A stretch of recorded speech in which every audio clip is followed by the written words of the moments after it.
Hello students, इस lecture में हम लोग डिस्कस करने वाले हैं इम्पॉर्टेंट टॉपिक एक है जिसका नाम है स्टैटिक क्लास मेंबर्स।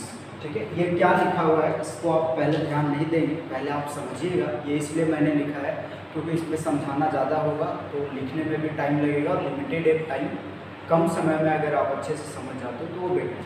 ठीक है, सबसे पहले आप समझिएगा। देखिए यहाँ पे जगह खाली है, इसमें आप समझिएगा सबसे पहले मेंबर का मतलब। ठीक है, इस जगह पे आप मेंबर का मतलब समझो कि मेंबर क्या होता है। ये लिखा हुआ क्या है इसको आप छोड़ दीजिए।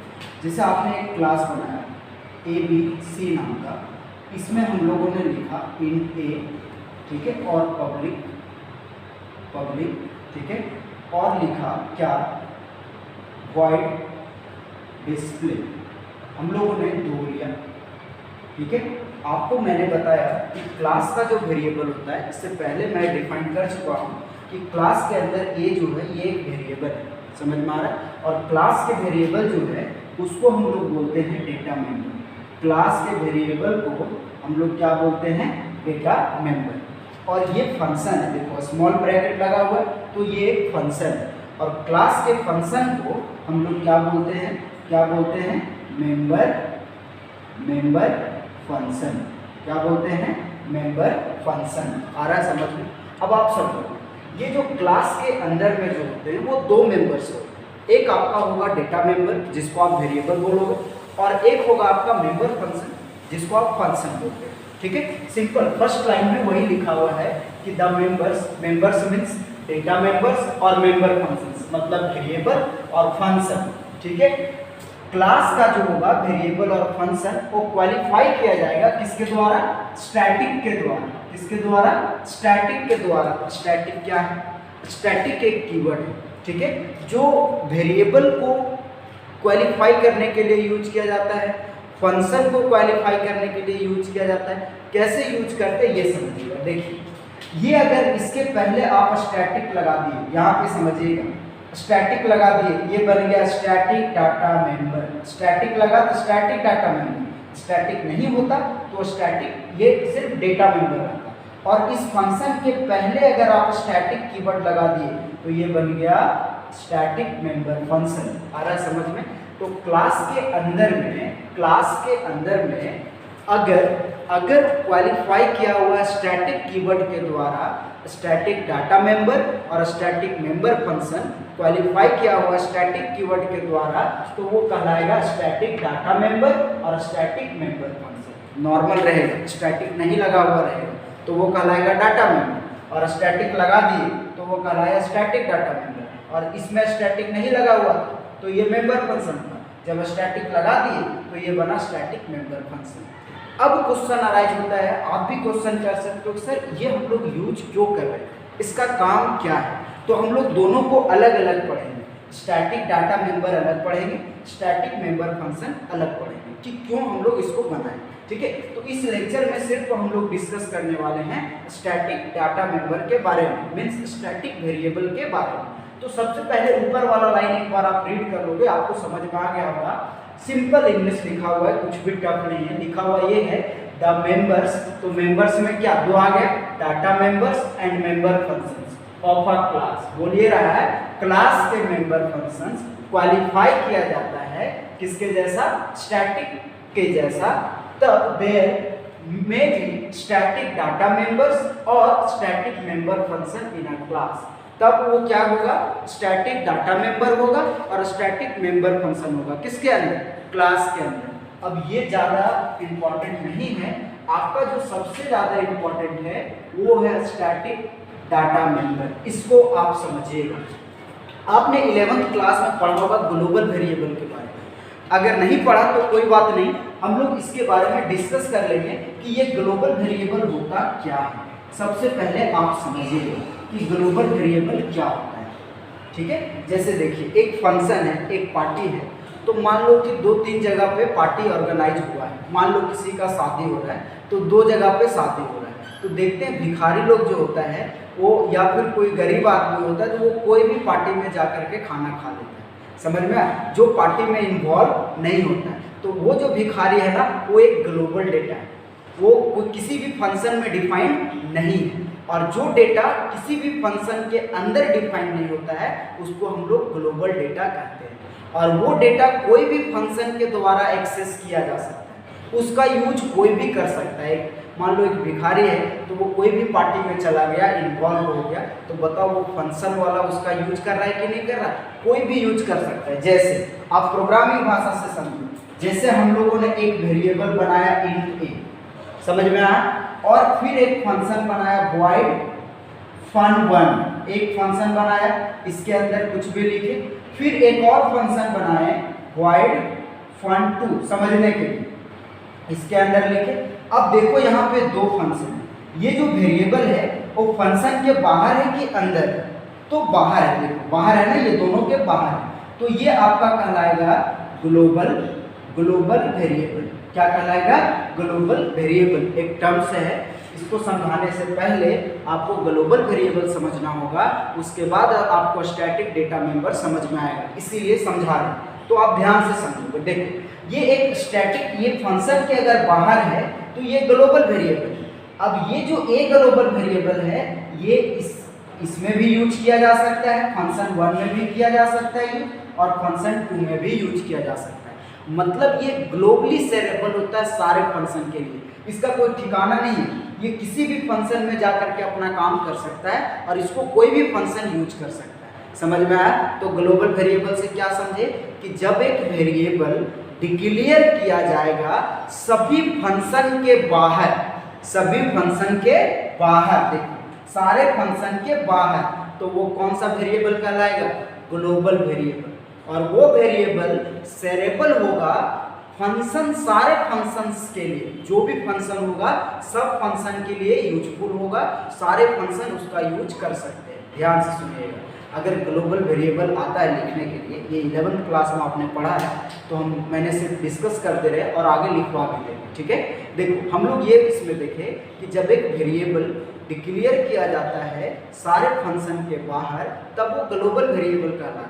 समझ में आया? इसी को इंग्लिश में लिख सकते हो कि when a variable is declared outside the all functions, सारे फंक्शंस के बाहर डिक्लेयर किया जाता है इन अ प्रोग्राम, एक प्रोग्राम में, तब क्या कहलाता है? Then it is called global variable.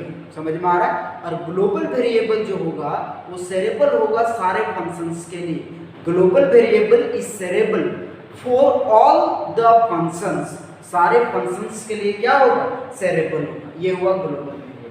अब आप समझोगे स्टैटिक वेरिएबल। स्टैटिक वेरिएबल क्या होता है?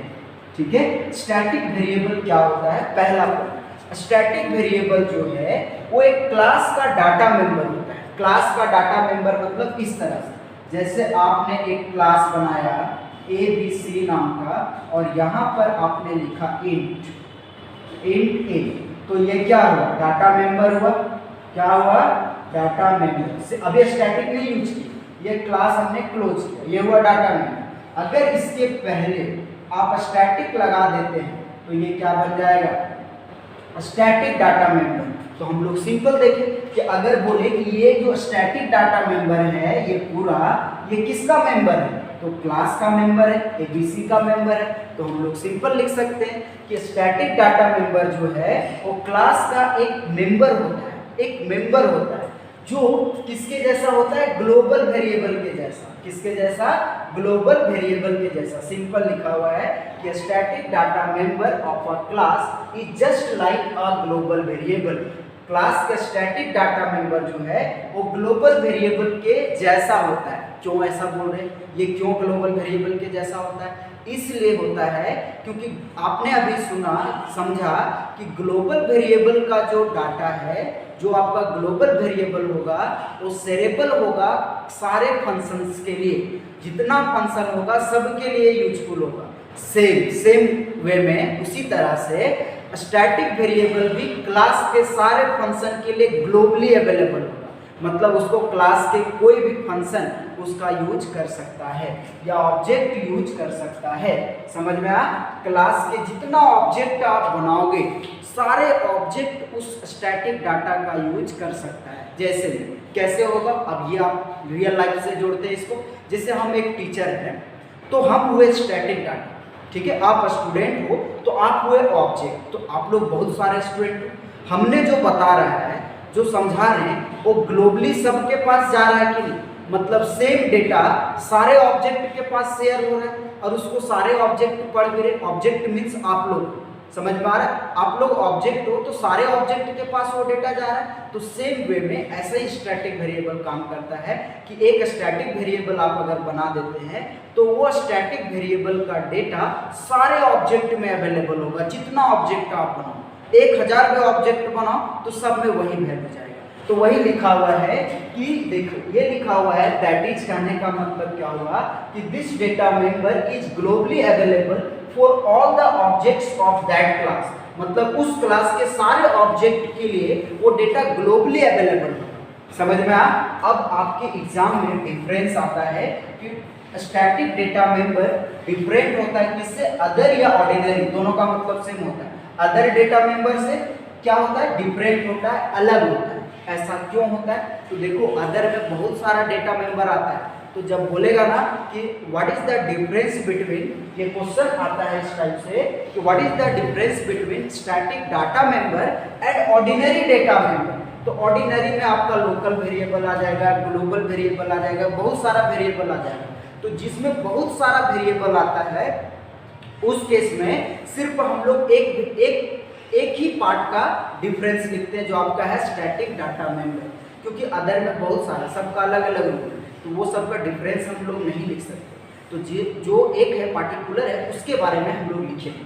तो किसके बारे में लिखेंगे, सिर्फ डिफरेंस स्टैटिक मेंबर के बारे में, स्टैटिक डाटा मेंबर के बारे में। तो सेम है कि there is only one copy this data member, मतलब हम है सिर्फ एक कॉपी, ठीक है। अब बताओ, हम एक है और सबके पास डेटा भेज रहे हैं, अलग अलग डेटा भेज रहे हैं, जितने ऑब्जेक्ट इसको देख रहे हैं सबका सबके पास डेटा जा रहा है। तो वही बोल ये रहा है कि ये जो स्टैटिक डेटा मेंबर होता है वो कॉपी वैल्यू शेयर करता है for all objects of that class, मतलब उस क्लास के सारे ऑब्जेक्ट के लिए सेम डेटा प्रोवाइड करेगा, सेम डेटा शेयर करेगा। समझ में आया? फर्स्ट पॉइंट ये लिखा हुआ है, there is only one copy of this data member maintained for the entire class, सारे क्लास को क्या करता है, मेंटेन करता है, which is shared by all the objects of that class, जो शेयर करता है क्लास के सारे ऑब्जेक्ट के लिए। सिंपल। अब एक और पॉइंट, ये जो है static data member, second point समझिएगा, ये सिर्फ क्लास के अंदर दिखेगा, क्लास के अंदर विजिबल होगा, सिर्फ दिखेगा, लेकिन इसका बॉडी डिफाइन होना चाहिए क्लास के बाहर। समझ में आया? ये ऑब्जेक्टिव क्वेश्चन आता है कि कौन सा डेटा मेंबर सिर्फ क्लास के अंदर विजिबल होता है लेकिन उसका बॉडी डिफाइन होता है क्लास के बाहर, तो वो आपका कौन सा डेटा मेंबर है, स्टैटिक डेटा मेंबर है। आया समझ में? तो स्टैटिक डेटा मेंबर जो है वो सिर्फ क्लास के अंदर दिखेगा लेकिन इसका बॉडी बनना चाहिए क्लास के बाहर। जैसे देखो एग्जांपल दिखाएं, स्टैटिक इंट ए, तो ये स्टैटिक डाटा मेंबर को देखिए सिर्फ डिक्लेयर किए हैं क्लास के अंदर, ये सिर्फ डिक्लेयर किया जाएगा क्लास के अंदर, लेकिन इसका बॉडी देखो int ABC scope resolution a = 10, ये डिफाइन किए हैं क्लास के बाहर। देखो क्लास यहाँ ऑन हो रहा है, यहीं पे ऑफ हो रहा है, ये इसका तरीका है, इस रूल को आप चेंज नहीं कर सकते। तो वही लिखा हुआ है कि it is visible only with in the class, सिर्फ दिखेगा क्लास के अंदर, but it must be defined outside the class, लेकिन ये डिफाइंड होना चाहिए क्लास के बाहर। इजी है ना कॉन्सेप्ट? क्या इजी है? हम लोग ये देखें कि ये सिर्फ विजिबल होगा क्लास के अंदर, इसका बॉडी डिफाइन होना चाहिए क्लास के बाहर। समझ में आया? तो हम लोग दो पॉइंट इसमें दो डिफरेंस लिखेंगे। अगर ऐसा क्वेश्चन आता है what is the difference between static data member and ordinary data member, तो हम लोग इसमें सिंपल लिखेंगे कि ये जो है स्टैटिक डेटा मेंबर ये प्रोवाइड करता है सेम वैल्यू प्रोवाइड करता है क्लास के सारे ऑब्जेक्ट के लिए। फर्स्ट पॉइंट ये लिखेंगे, ठीक है। Static data member provides the same value for all objects of that class, सारे क्लास के लिए सेम वैल्यू प्रोवाइड करता है। समझ में आ रहा है? सेकेंड पॉइंट ये लिखेंगे कि ये सिर्फ क्लास के अंदर दिखता है लेकिन इसका बॉडी डिफाइन होना चाहिए क्लास के बाहर। देखो लिखा हुआ, तो सिंपल लिखेंगे it is visible only with in the class but must be defined outside the class, ये हम लोग लिख लेंगे। अब देखो ये हुआ इसका एग्जांपल, क्लास के अंदर दिखा दिए और इसका बॉडी डिफाइन कर दिए क्लास के बाहर। जब भी स्कोप रेजोल्यूशन ऑपरेटर जब भी आप स्टैटिक डेटा मेंबर का बॉडी क्लास के बाहर बनाओगे तो उसके लिए आपको स्कोप रेजोल्यूशन ऑपरेटर यूज करना होगा। समझ में आया? अब देखिए एबीसी हम लोग का एक क्लास है ना, तो एबीसी नाम का हम लोग 3 ऑब्जेक्ट बनाए, obj1, obj2, obj3। अब आप समझिएगा, इंट जो ए है वो आपका स्टैटिक वेरिएबल है। ये कौन सा वेरिएबल है? Static variable.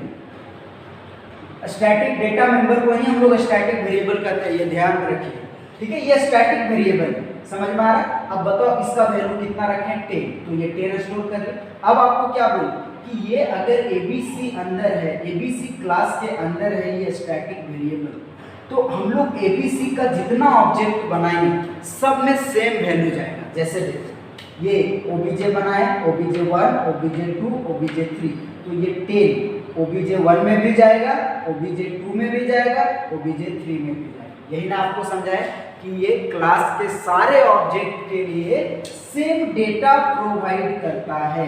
देखो प्रोवाइड कर रहा है कि नहीं? ये काम कौन करता है?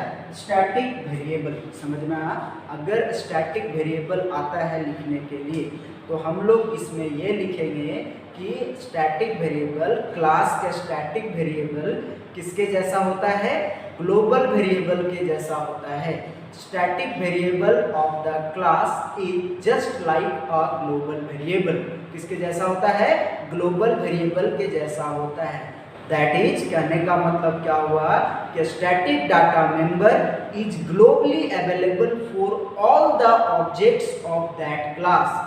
क्लास के सारे ऑब्जेक्ट के लिए क्या होता है? अवेलेबल होता है। समझ में आया?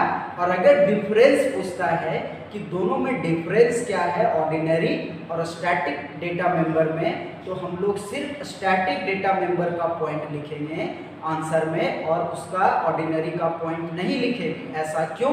इसलिए क्योंकि ऑर्डिनरी में बहुत सारा आता है, कोई किसी एक के बारे में नहीं पूछा है, इसलिए हम लोग सिर्फ स्टैटिक के बारे में लिखेंगे। समझ में आया? तो इसमें क्या लिखेंगे कि स्टैटिक डेटा मेंबर जो है वो सेम वैल्यू प्रोवाइड करता है, सेम डेटा प्रोवाइड करता है क्लास के सारे ऑब्जेक्ट के लिए। पहला point, static data member provides the same data for all the objects of that class. ये लिखेंगे इंग्लिश में। सेकेंड पॉइंट ये लिखेंगे कि ये सिर्फ क्लास के अंदर दिखता है, लेकिन इसका बॉडी डिफाइंड होना चाहिए क्लास के बाहर। It is visible only with in the class but must be defined outside the class. ये हम लोग लिखेंगे।